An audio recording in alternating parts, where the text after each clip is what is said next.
So this is the part A of the Khoodeelaar television channel, broadcasting under the Baby Angel Geronimo editions on Monday, the 12th of June 2023. And we start by a recitation, part of the recitation from the Holy Quran, Al Isra.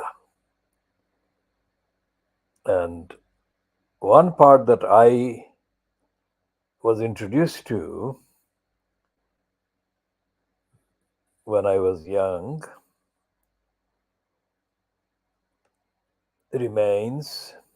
has to be one of the most treasured, precious parts of the Holy Quran.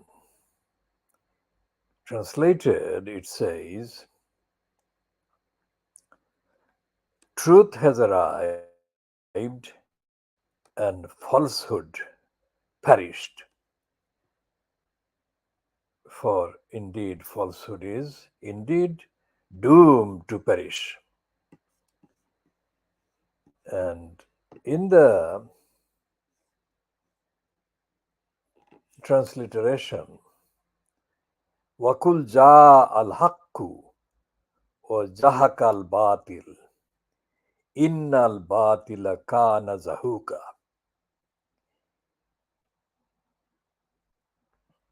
Truth has arrived and falsehood perished.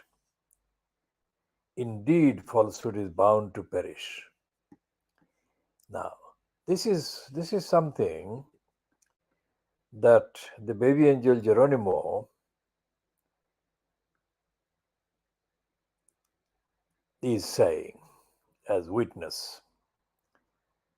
All the creatures on the universe, all the creations by God are at prayers and reading, reciting, remembering the sayings of God. Except human beings who do other things. Human beings typified by the likes of the Evilness, Boris Johnson, the Evilness called George Injustice Eustace, and the Evilness called Christine Evilness Middle Miss at Defra in the United Kingdom. These are doomed to perish. As the narrative, the Baby Angel Geronimo edition's narrative, Baby Angel Geronimo is witnessing in the last year, the inevitable perishing of the image of the evilness Boris Johnson. Because the evilness Boris Johnson was the occupant of the post in number 10 Downing Street.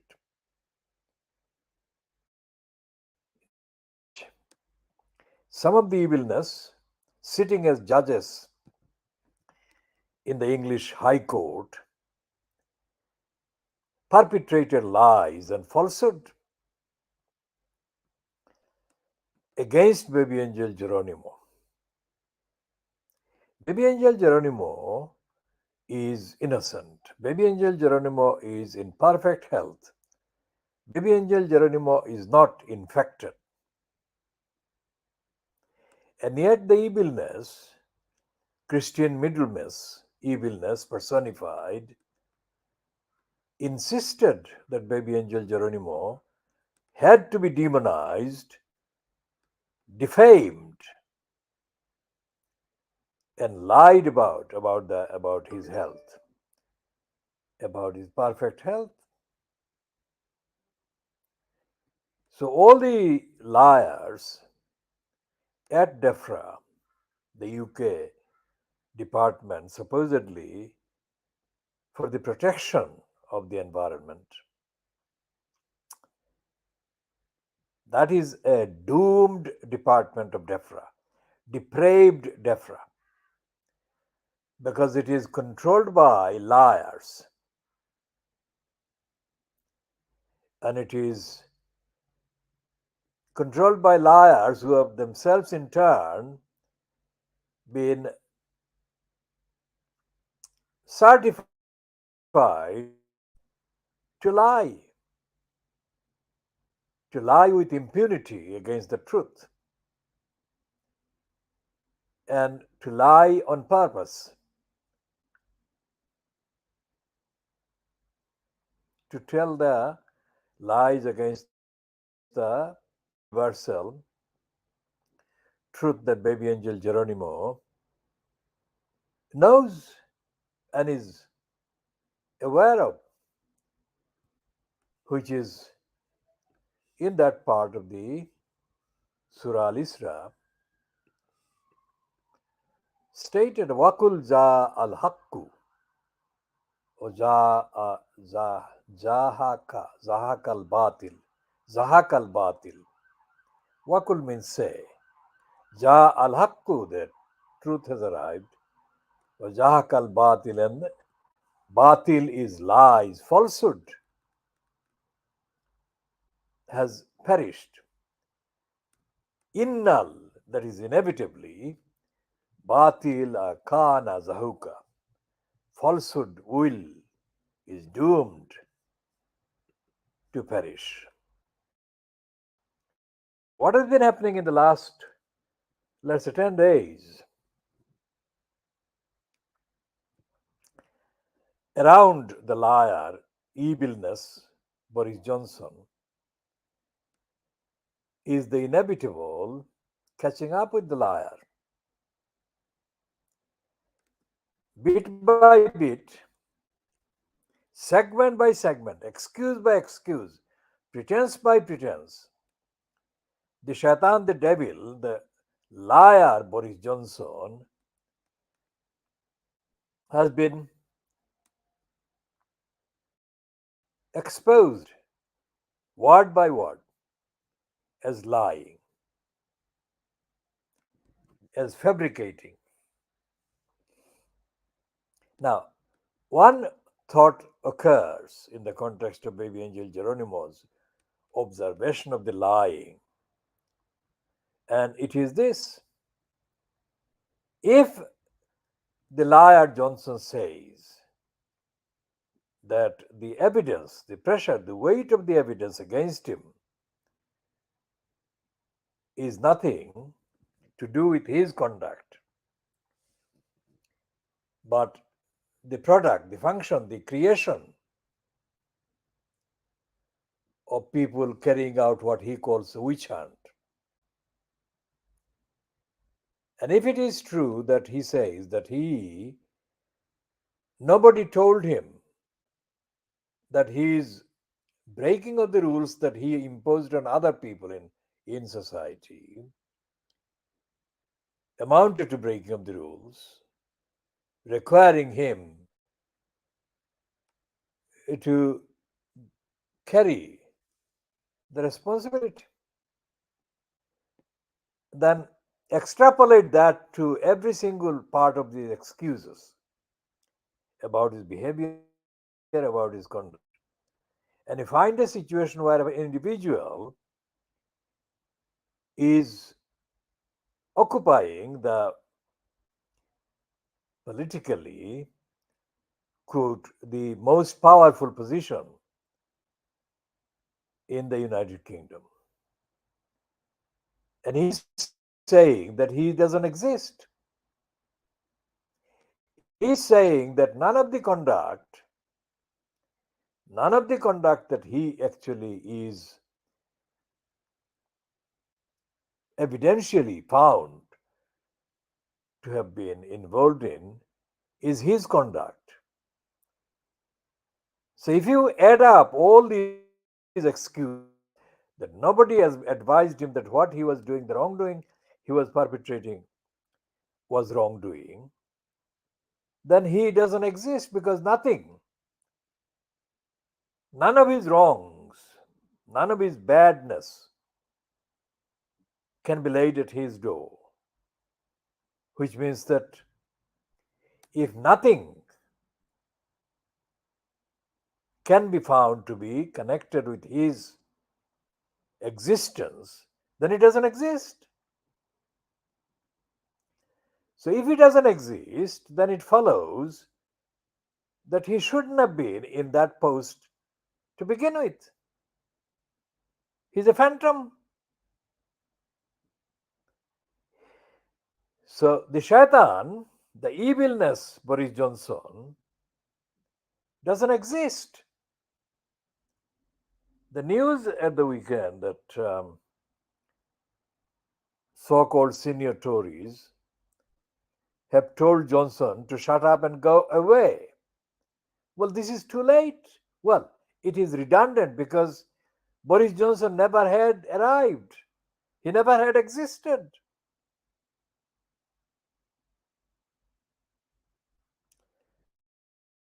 So Geronimo says consistently, absolutely truthfully, and with divine blessing, the shaitans are bound, doomed to perish. And this shaitan that was the source of the so called endorsement, the so called approval, while he was incumbent in the post called number 10 Downing Street, also known as the post of the UK Prime Minister, that he was lying all along. And his lies were being repeated, relied on, held on to by the liars in posts in the DEFRA depravity. So one of the DEFRA depravities, mainly in post at the time, that corresponded with the incumbency of the evilness Boris Johnson at number 10 Downing Street, was of course the injustice George Eustace. And Eustace in turn was used as the front person at DEFRA by the depraved Christian middlemass, the evilness herself. So Eustace has departed because of the kind of evil circuit where Johnson's departure from number 10 Downing Street was followed by the surfacing for 44 days of another evilness called Liz Truss. And then, of course, Truss was followed by, has been followed by Rishi Sunak. Now, in the course of these changes of faces of the liars, one change that actually affected the DEFRA depravity was, of course, the one that the evilness George Injustice Eustace was based at, was, and he has been replaced, kicked out. The significance of that is that since being kicked out and being denied a post as a cabinet minister, this evilness, George Injustice Eustace, has confessed.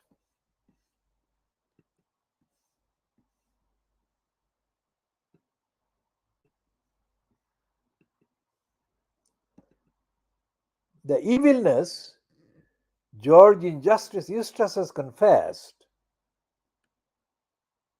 and brazenly confessed, that now that he is no longer a member of the government or member of the cabinet, he can begin to tell the truth. Can you believe this? This is a confession. It's not something I'm paraphrasing, I'm actually quoting. So let's check again what I'm quoting.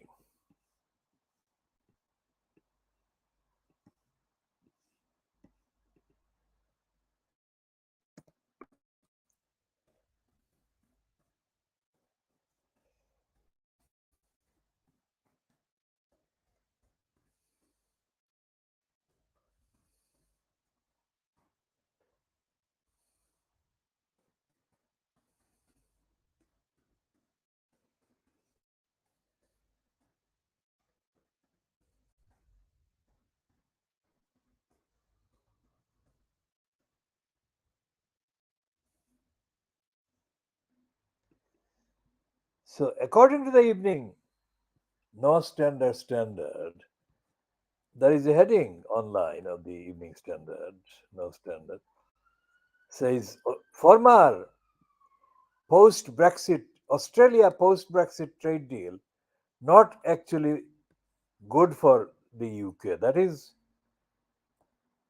this evilness, I mean, Eustace is not very photogenic, is he? That is dated on the 14th of November 2022 on the online.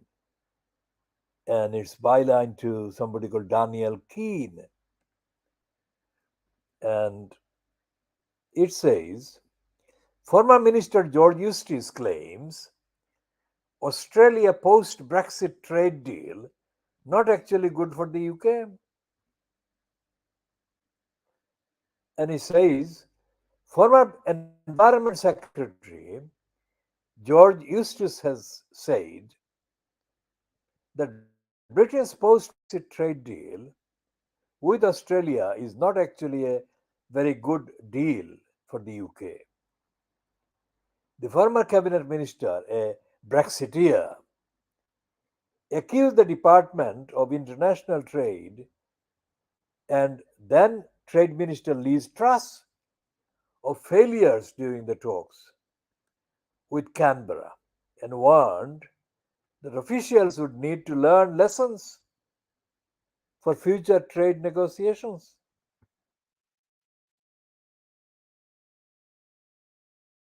The government claimed that the trade agreement signed between the two countries in December 2021 would allow unprecedented access to the Australian market for British services and investors. It was the first trade deal struck from scratch by the United Kingdom since leaving the European Union and was hailed as a landmark moment by former Trade Minister Anne Marie Trevelyan. But Mr. Eustace told MPs in the House of Commons on Monday that the UK had given away far too much for far too little in return during the talks. Well, during talks, as the piece says. The UK went into this negotiation holding the strongest hand, holding all of the best cards. But at some point in early summer 2021, the then Trade Secretary Liz Truss took a decision to set an arbitrary target to conclude heads of terms by the time of the G7 summit. And from that moment, the UK was on the back foot repeatedly. In fact, at one point, the then Trade Secretary asked her opposite number from Australia what he would need in order to be able to conclude an agreement by G7. And of course, the Australian negotiator very kindly set out the Australian terms, which then shaped eventually the deal. Mr. Eustace said that the best thing the current Trade Minister, Kemi Badenoch, could do is to instruct Crawford Faulkner, the UK's chief trade negotiator and interim permanent secretary at the DIT, to get the right agreement, even if it takes a decade. We are not ever again going to put ourselves in such a position of setting the clock against us and shattering our own negotiating position, Eustace added. Now, why is this so important? Because, well, let's carry on the reading of this piece on the online evening no standard. It marks a significant change of position from Mr. Eustace, who told the Commons in June 2021 that Australia was an important ally and this is a good agreement between us. Mr. Mr. Eustace, MP for Camborne and Redruth, served as Environment Secretary from February 2020 to September 2022. He is no longer in the cabinet after being dismissed by Ms. Truss, as I said before, earlier in September.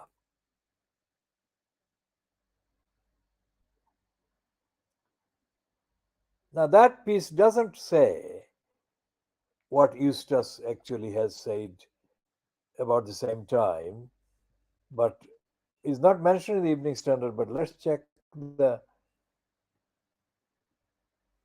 other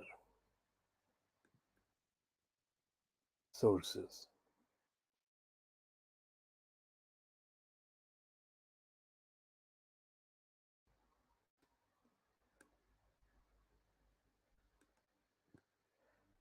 Now, there are three items that I'm looking at. One is the Guardian, dated the 14th of November 2022. The next one is the Financial Times, 14th of November 2022. And the one after that is the Huffington Post UK, again the same date, 14th of November 2022. So the heading to the Guardian piece is Flagship Post Brexit Australia Trade Deal Not Actually Very Good. MPs here. Now let's go into this and check, hopefully, that there will be the confession in this one. The UK's flagship post-Brexit trade deal with Australia is not actually a very good deal, former Environment Secretary George Eustace has said. In highly critical comments, Eustace called for the resignation of Crawford Faulkner, the interim permanent secretary for the Department for International Trade, telling the Commons Faulkner resented people who understood technical trade lesson better than him. I'll read that again because there is one word that I misread.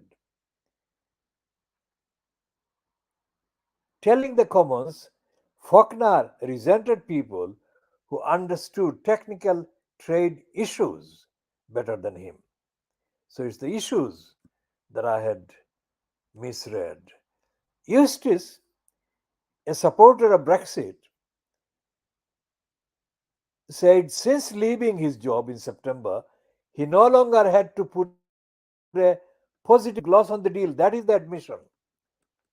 That is the admission that while he was Secretary of State in the DEFRA depravity, he was putting a positive gloss by which is meant he was lying.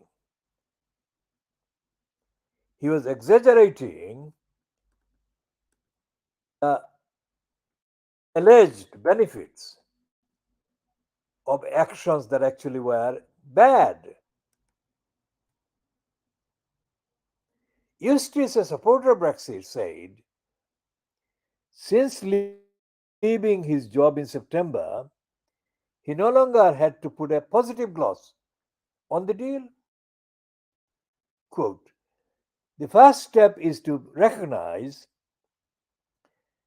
that the Australia trade deal is not actually a very good deal for the UK. It wasn't for lack of trying on my part. Indeed, there were things that we achieved, a special agricultural safeguard for years 10 to 15, staged liberalization across the first decade, the protection of British sovereignty in SPS, sanitary and phytosanitary phytosanitary issues. It's no surprise that many of these areas were areas negotiated either exclusively or predominantly by DEFRA on behalf of the UK team. But it has to be said that overall, and here comes the word truth, but it has to be said that overall, the truth of the matter is that the UK gave away far too much for too little in return. Eustace insisted on having always been a huge fan of the British civil service, but added, Crawford Faulkner, who is currently the interim permanent secretary, is not fit for that position, in my experience. His approach always was to internalize Australian demands, often when they were against UK interests. His advice was invariably to retreat and make fresh concessions. And all the while, he resented people who understood technical issues greater than he did.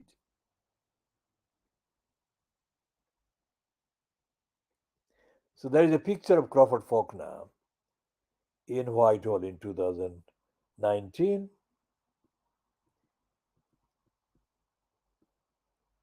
And quoting George Eustace in The Guardian still, he has now done that job for several years. I think it would be good opportunity for him to move on and to get a different type of negotiator in place. Somebody who understands British interests better than I think he's been able to. Eustace said that unless we recognize the failures of the Department for International Trade made during the Australia negotiations, we won't be able to learn the lessons for future negotiations. He also pointed the finger of blame at Liz Truss, then Trade Secretary, for having set arbitrary targets for the conclusion of a deal.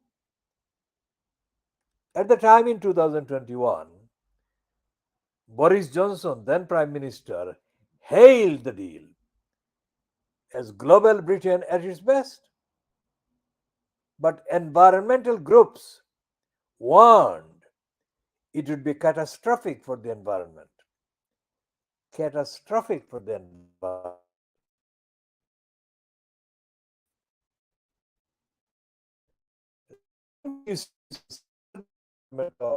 International Trade, which is now overseen by Kemi Badenoch, said George Eustace was a member of the cabinet which collectively agreed this trade deal.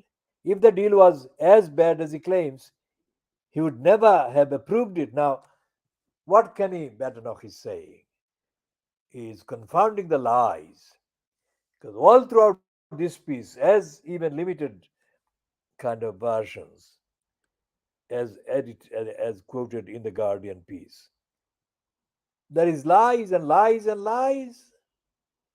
So if they could lie about all of those, and if, as Kenny Badenoch says, Eustace should never have or would never have agreed to the collective agreement on the UK Australia deal, then it follows that they lied about baby Angel Geronimo. They lied throughout the whole period. There are about 10 different angles from which the DEFRA lies in the Australia negotiation can be exposed as perpetrated intentionally in the knowledge on the part of the likes of George Eustace that they were lying in order to keep their position, to maintain their position within the framework of the government that was fronted by Boris Johnson and which had the trade secretary post being held at Liz Truss.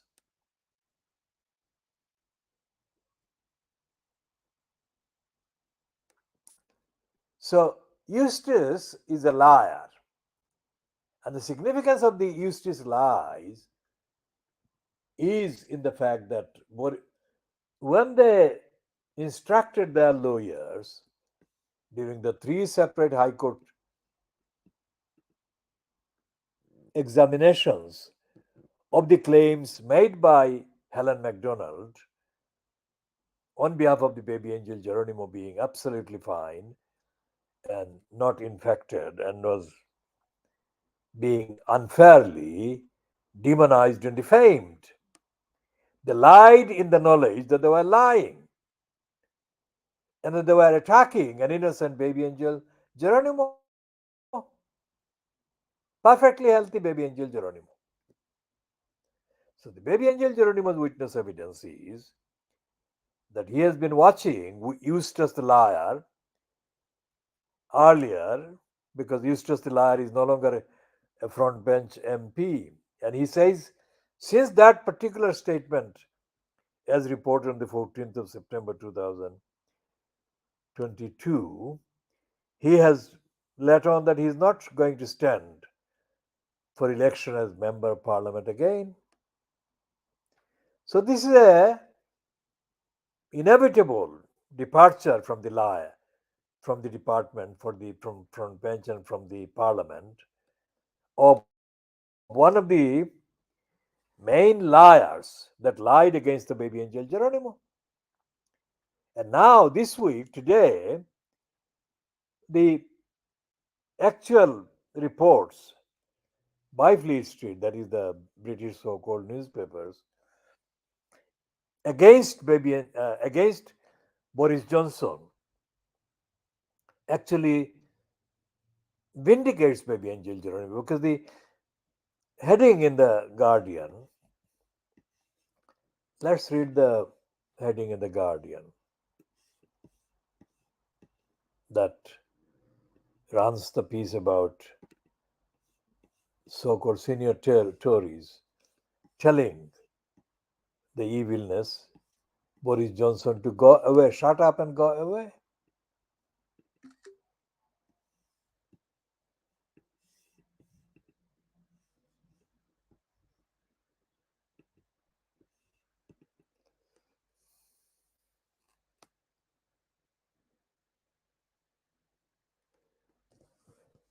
Now there is a piece I've just spotted at 0847 GMT on the Guardian website that the Italian fascist criminal crook Berlusconi died at age 86.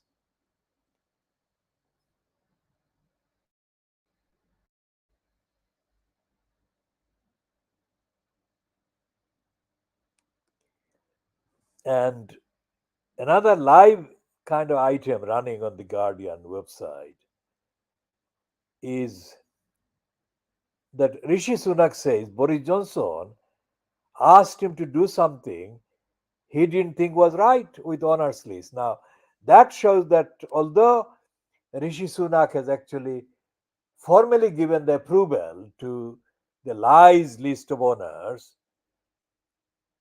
that Boris Johnson compiled corruptly, typically corruptly and dishonestly, the Sunak is now on the back foot because there is increasing and legitimately overdue demand that this should be scrapped.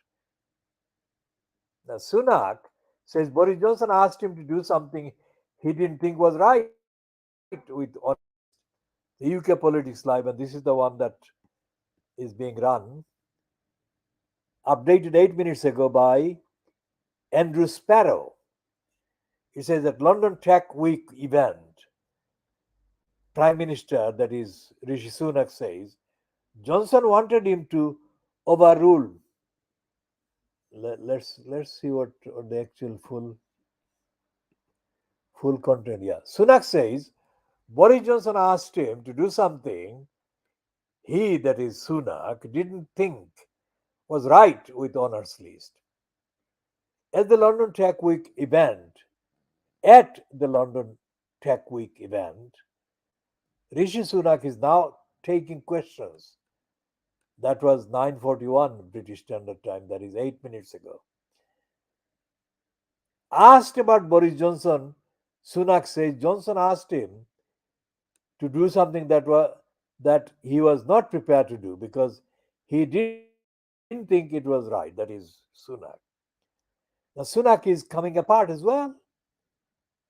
Very soon, he says Johnson wanted him to either overrule the House of Lords Appointments Committee.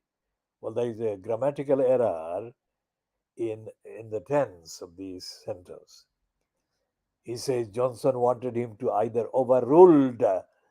It should not be the D there, overruled. It should be overrule the House of Lords Appointments Committee, or to make promises to the MPs offered peerages by Johnson, who wanted to delay their resignations until later so as not to cause by elections. This is the first on the record explanation we have had from Sunak about the rift with Johnson over the honours list. There is a round of applause for Sunak when he says this. This is highly unusual in a question and answer like this, which is absolutely the same thing as baby Angel Geronimo has been saying, that Johnson is a liar, Johnson has been lying, and he will die. He will continue to perpetrate lies.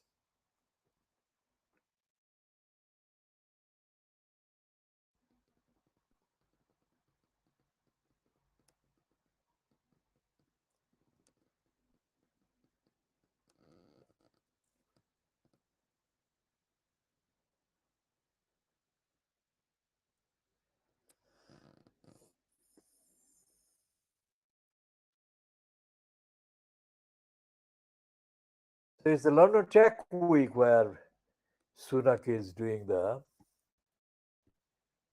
promotion of himself as the tech bro. Let's check what the Times is running on.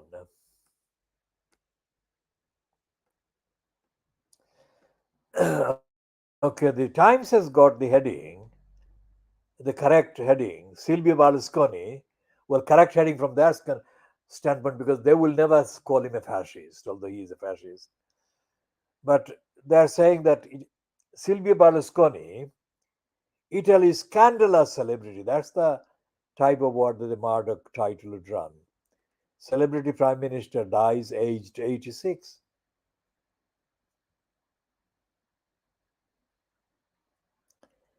And on the Johnson, it's Michael Gove that is being quoted in the Times piece, updated piece on the online. It says, Johnson is gone. Let's move on, says Gove. Michael Gove said it was time for the Conservative Party to move on from Boris Johnson as defended he defended the committee. That is, it is not complete because the paywall, so we can't get into the rest of the story. But the point I think he's making is about the committee, the Privileges Committee.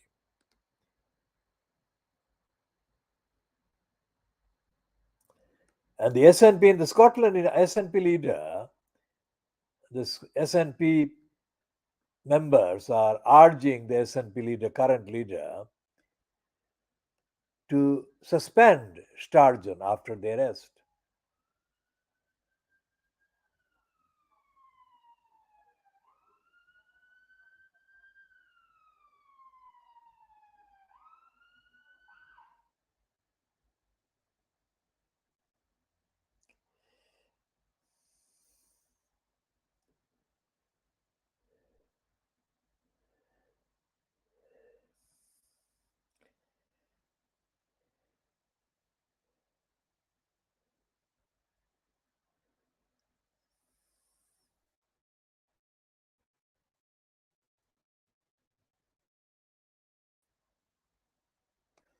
So there was a wedding party bus crash. Where did it happen?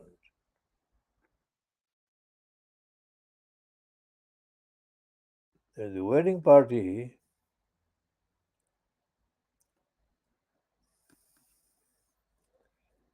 It by the name of that particular place suggests it happened in the USA, Hunter Valley. English words.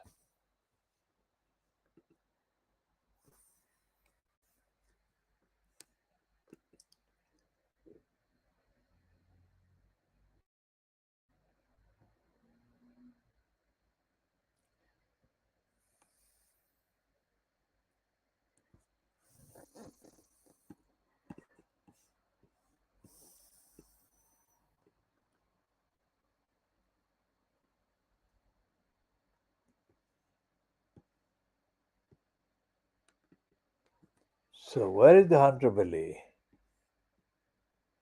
It's it must be in the USA. Let's check where it is. One of the countries dominated by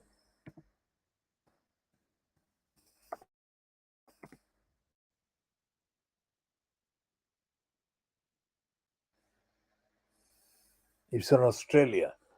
So it's an English language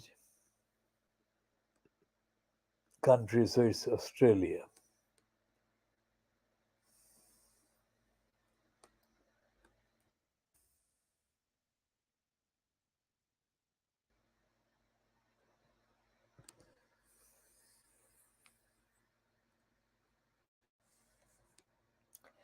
And the bus driver has been charged over the crash in Hunter Valley. The driver of a bus that crashed in the Hunter Valley, killing 10 people, has been now been charged. New South Wales police say the 58-year-old man, who is the driver's age, has been charged with 10 counts of dangerous driving, occasionally death, driving in a dangerous manner. Now, he cannot turn around and say that nobody told him that it was wrong to drive in a dangerous manner. If Boris Johnson were the driver, he would have said that. He would have said, well, I didn't know that driving dangerously was wrong. It's not only absurd, it's absolutely beyond ordinary perception. Johnson says that none of the things that he has done wrong has been his responsibility, has been his fault, because nobody told him that anything wrong that he was doing was wrong. As I said, at the beginning of this particular edition, Johnson is saying that he doesn't exist.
So we shall be continuing with the other items on updates that are become overdue and are overdue, because some of the topics that we would like to update on are within the range of our current narrative update list framework, including the situation in Pakistan, where the mainstream so called media are still blindly or irresponsibly, anti democratically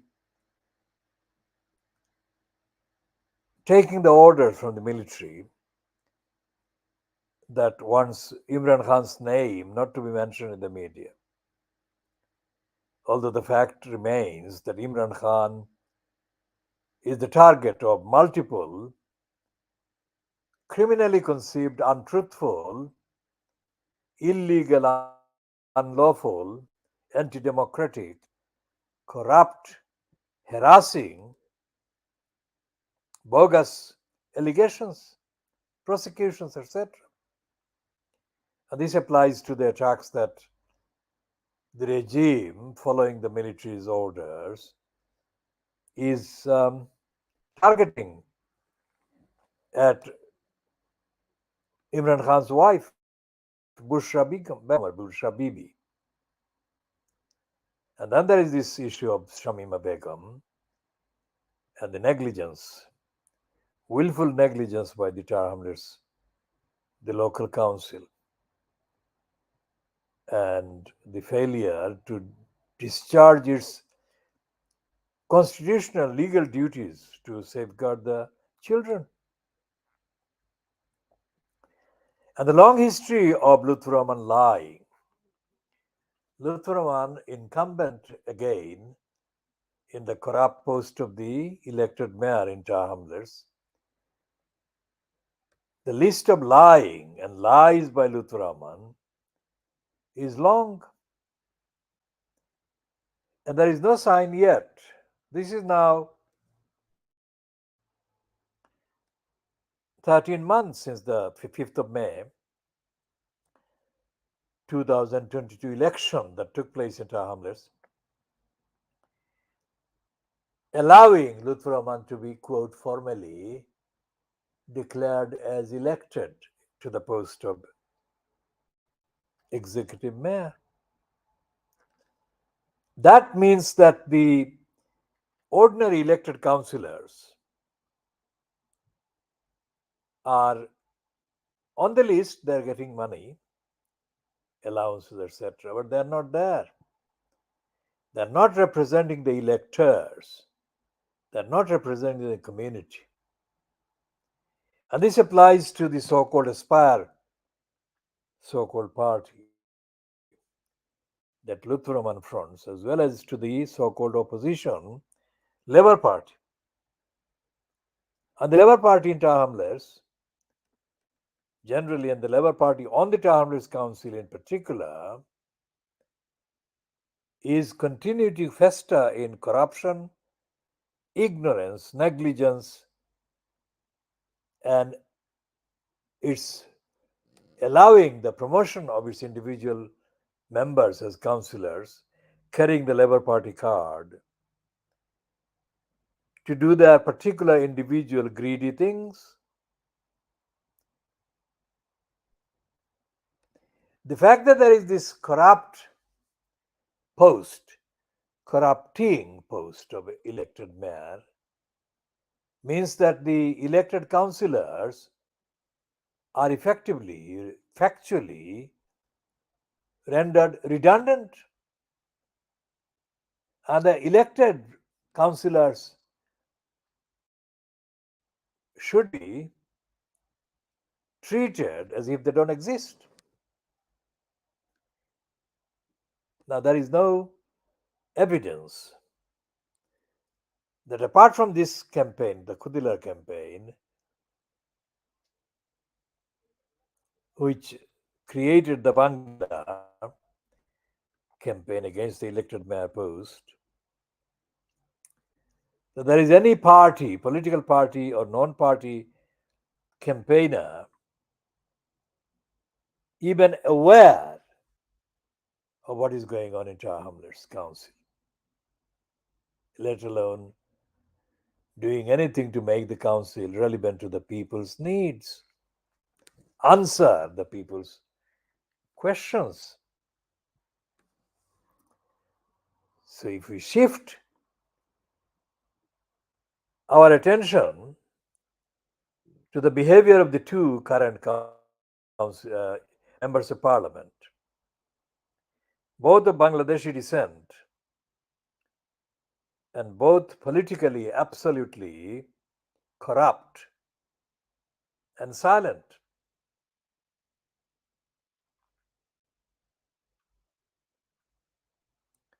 So we shall be talking about the details of the Townless Council's current lying and dishonesty, both in the behavior of Lutfur Rahman as well as in the behavior and the silence of the so-called elected councillors belonging to his so-called party, the Aspire party. In due course, not in this edition, but this has been a short updater introduction. As for the real message that Imran Khan, following his ouster, last year began to give, mainly at rallies that he addressed, I think I noticed during the 2022, I noticed about 50 to 60 separate rallies that Imran Khan addressed. And one of the things that actually emerged as being his purpose, the message, was that he was working on the Tehreek-e-Insaf party, was dedicating itself towards creating the environment in Pakistan, that is Pakistan of the period since 16th of December 1971, that he was, and the Tehreek-e-Insaf was engaged in creating the environment for the establishment of true independence in Pakistan, Haqiqi Azadi. That actually is a reference to the August 1947 quote emergence of Pakistan after the British formally withdrew. Now that is an absolutely commendable aim. Whether it will be successful or not depends on what the Tehreek-e-Insaf party is actually thinking and doing. One thing that is for certain, the international body, the United Nations Organization, is in the hands of crooks. The bureaucracy is in the hands of the crooks. The United Nations bureaucracy in the hands of the crooks, and the various agencies are operated by bureaucrats, careerists, self-seekers. So the United Nations Organization, centrally, generally, and its various executive agencies are not doing the job that they should be doing. And so far, I have not noticed any expression of any concern by the United Nations, generally, centrally, or by any of its executive agencies. That's one part. The other part is the Muslims. Pakistan is one of the leading, demography-wise, number-wise, Muslim populated countries in the whole world. The other is India, of course, but reading the Western propaganda for India, it would not even appear that India has any Muslims. But India has one of the largest four of the four largest demography, Muslim demographies, India is one. Indonesia, Pakistan, India, and Bangladesh.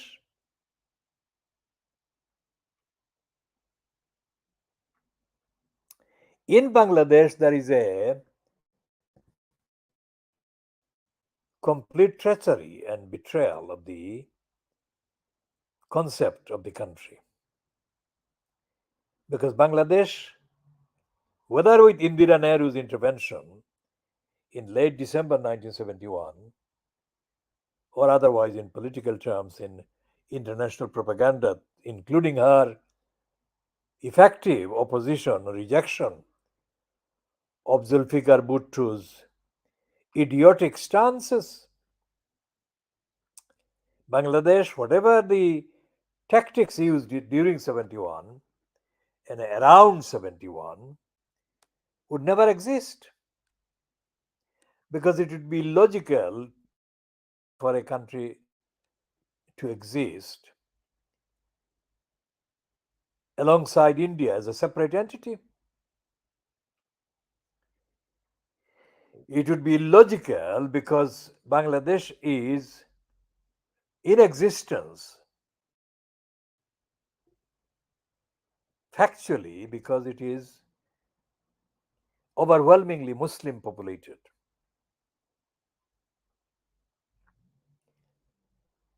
India is not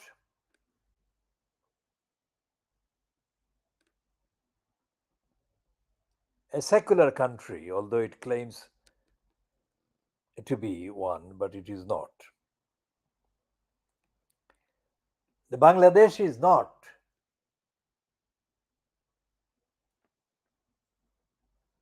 a Muslim constitution observing country, but it is actually, in fact, very much demographically Muslim. Pakistan is constitutionally Islamic, demographically Muslim, but in terms of the policies of the government or the regime that is in place, Pakistan is not carrying out the founding purpose of Pakistan that was evident in the emergence of the country on the 14th of August 1947. That country, of course, included what is now Bangladesh. So the only thing that has changed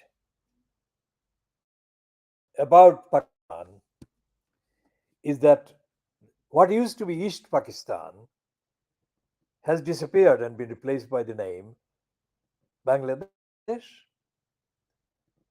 The name has changed from East Pakistan to Bangladesh, but Bangladesh has not become non Muslim. What has happened with the appearance as the so called regime pronta of Sheikh Hasina is that increasingly, she has relied on the duplicity in relation to the moneyed sources. Let's say like the Saudis. Hasina has got one face, which is that Bangladesh is very much an Islamic country, which is a statement coming from Sheikh Hasina. It's a lie. Of course, it is an Islamic country, but her gang in her regime are gangsters that are hostile to the principles of Islam. I mean, the virulent hostility towards the principles of Islam is the most acute in Bangladesh. which is a very serious and politically, constitutionally, organizationally suicidal position for Bangladesh to be in or to take. Because if Bangladesh is not compatible with Islam and Islamic principles and Islamic policies, Islamic constitution, then logically there can be no reason for Bangladesh as a state, as a sovereign state to exist. The problem is, so when compared to the Bengal, which used to be called West Bengal in India, which is now Bengal, called Bengal, which is a misleading name because Bengal, numerically, the better part of Bengal is, of course, Bangladesh or is in Bangladesh. So, whoever was responsible for changing the two words West Bengal and making it Bengal has been dishonest. In any case, the various policy stands that Mamata Banerjee has taken against the Indian Federal Center, fronted by the two thugs, Modi and Amit Shah. Mamata Banerjee is miles ahead, if not hundreds of miles ahead of Sheikh Hasina. Because Mamata Banerjee has shown very clear, coherent, intellectually, morally, internationally, constitutionally, ethically, far better behavior and conduct in relation to the location of Bengal within the framework of India than Hasina can ever be claimed to have even understood to be within her abilities, let alone her duties, let alone her purpose. So, compared based on the records, Mamata Banerjee is way ahead of Sheikh Hasina. And Sheikh Hasina has actually betrayed the people of Rohingya origin background, the Arakans, the Rakhine state, the victims of the Burmese massacre and genocide and rapes. What Hasina has done is to steal the money, steal a significant amount of resources donated from international sources for the exclusive benefit of the people of Rohingya. And Hasina should be held to account for the theft of the money that belongs to the Rohingyas. We shall be talking more about all of that. And we use as a reference, as a footnote, the description that we have used about the Pakistan military's prosecution, mass prosecution of Imran Khan. We have said that instead of being referred to as prosecution, these attacks should be treated as decorations by the military regime because they are so politically so alarmed about the possible success of Imran Khan that they can't allow him any media mention even. So recognition by the military fascists of the potential popularity back to power of Imran Khan and the potential popularity of the various programs, the Tahrik-e-Insaf. Now, we called it decoration, garlands. This is the way that Sheikh Hasina treated a journalist Mahfuz Anam. Mahfuz Anam was actually harassed by Awami League thugs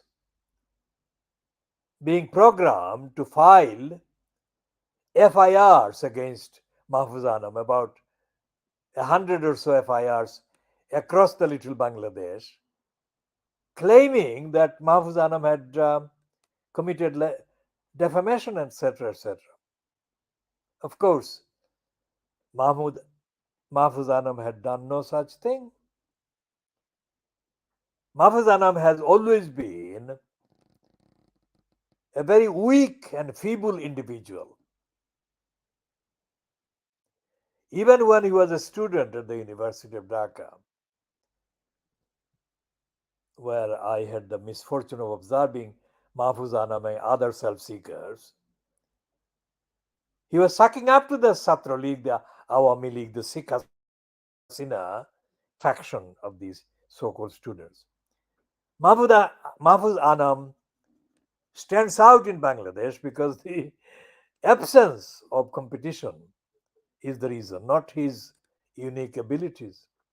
In any case, even the minute, tiniest of criticisms that Mahfuz Anam allowed his editor titles to run about Sikh Hasina worried Sikh Hasina. So she initiated a program of Bangladesh wide prosecutions for defamation against Mahfuz Anam. Of course, they could not. Those could not be sustained at all. And I think Mahfuz Anam has privately surrendered to Sheikh Hasina, and the prosecutions have disappeared mysteriously without any explanation.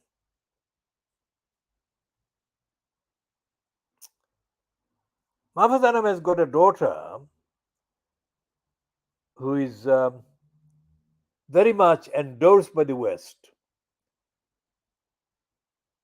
and they promote her additionally by referring to Mahfuz Anam as her father.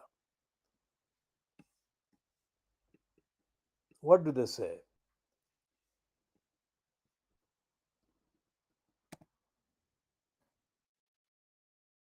Let's check on Mahfuz Anam.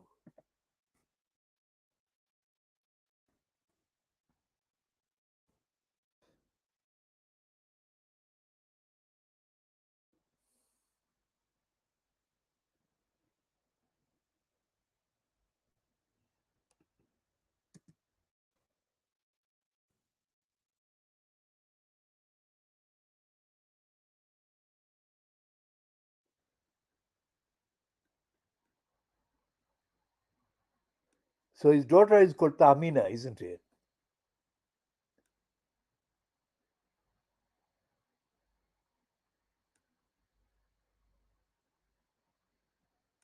So he's now 73 years old, isn't he?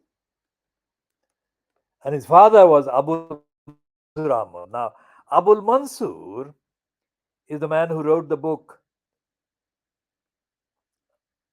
Rajnitite Punchash Bosor. Now, Abul Mansur Ahmad was ideologically would have been against the Awami League.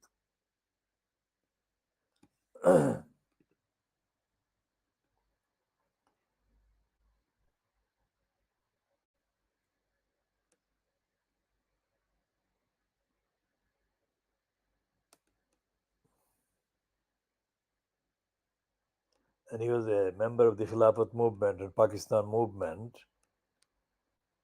And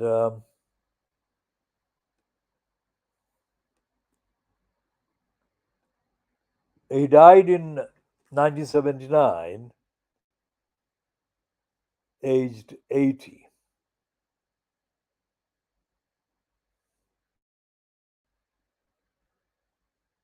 And he went to Dhaka College and then Calcutta. He attended the Surendranath College.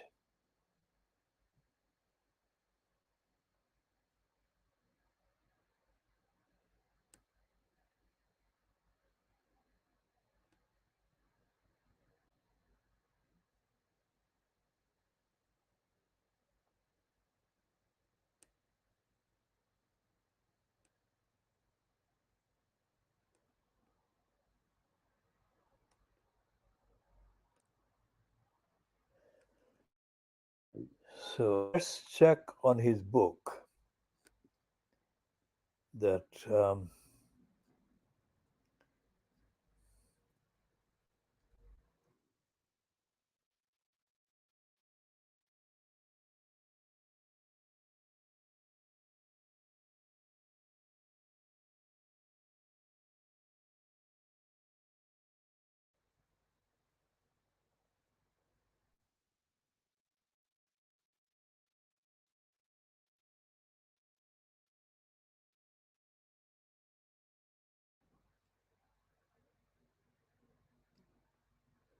so where is that book? Where has it disappeared? Okay, that is the title of the book. I didn't mention the full title because I was doing it from memory back some decades back. So this is Amar Dekha Rajnitir Panchash Basu. That was published in 1969, which is 10 years before he died. So let's check what it says.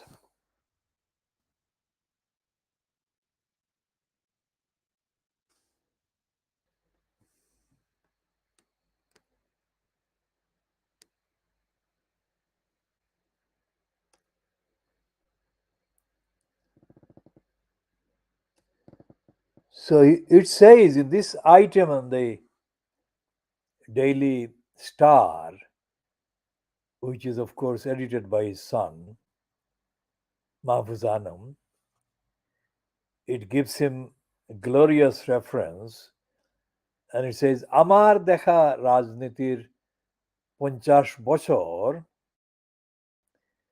It's a very complex process. How the people create cultures, how cultures create political orders, how orders lead to the.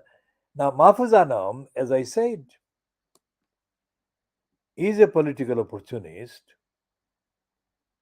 And so he was kind of publishing a false description of the book.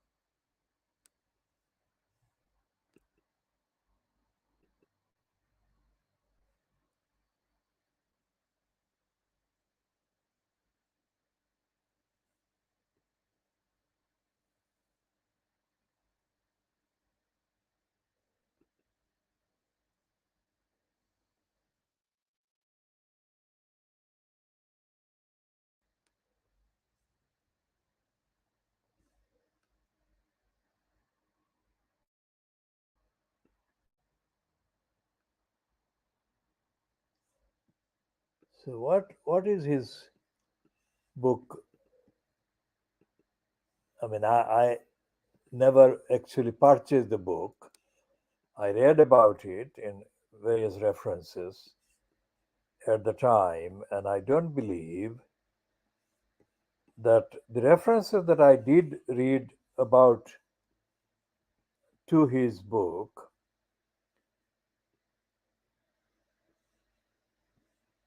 made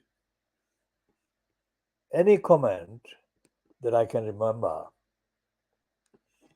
And this is going back more than 50 years ago, just about more than 50 years ago, because the book was dated published in 1969. So this is now what, 54 years ago. So I was not aware that Abul Mansur Ahmad contributed. I don't think he contributed. He says that his son wrote that it's a complex, it's an explanation by complexity of issues. Being Mahfuz Anam, this was a dishonest description. And Abul Mansur Ahmad himself was not being absolutely truthful. He was, as they say in English, hedging his bets. And he was hiding quite a lot of the things. Because remember, noting that he wrote the book in 1969, that was just at the height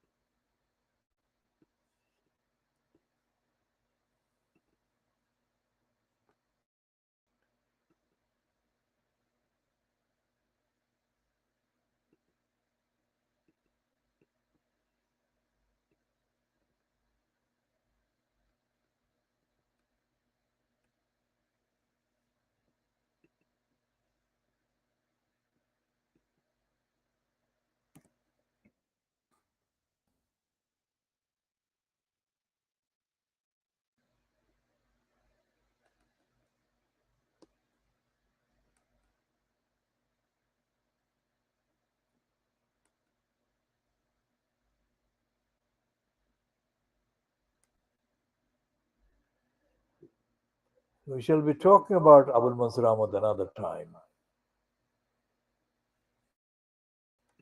Now, back to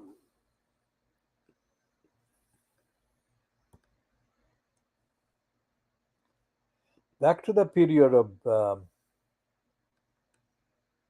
the decade, the last decade, the 1960s, when he wrote the book. Abul Mansur Ahmad was known, but Abul Mansur Ahmad, to my understanding, my awareness, was not making any political, moral, ethical waves.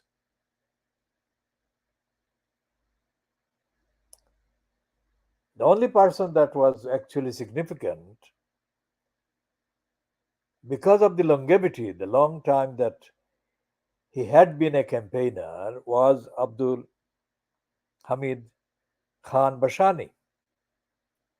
The others who alleged to be against the Awami League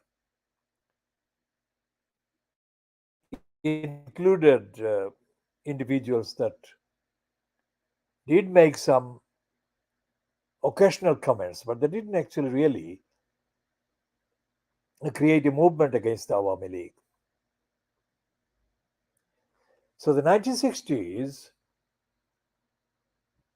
in terms of the public distribution of any ideas about the politics of Danish Pakistan, which is where I was based and which is where I was observing the most, there was really no singular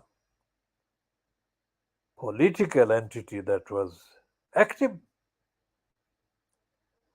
So Abul Mansur Ahmad's book about his, the heading says that he saw 50 years in politics. It was that his seeing, not his acting. So Abul Mansur Ahmad, as a contributor to the history, action history, was a peripheral individual in my understanding.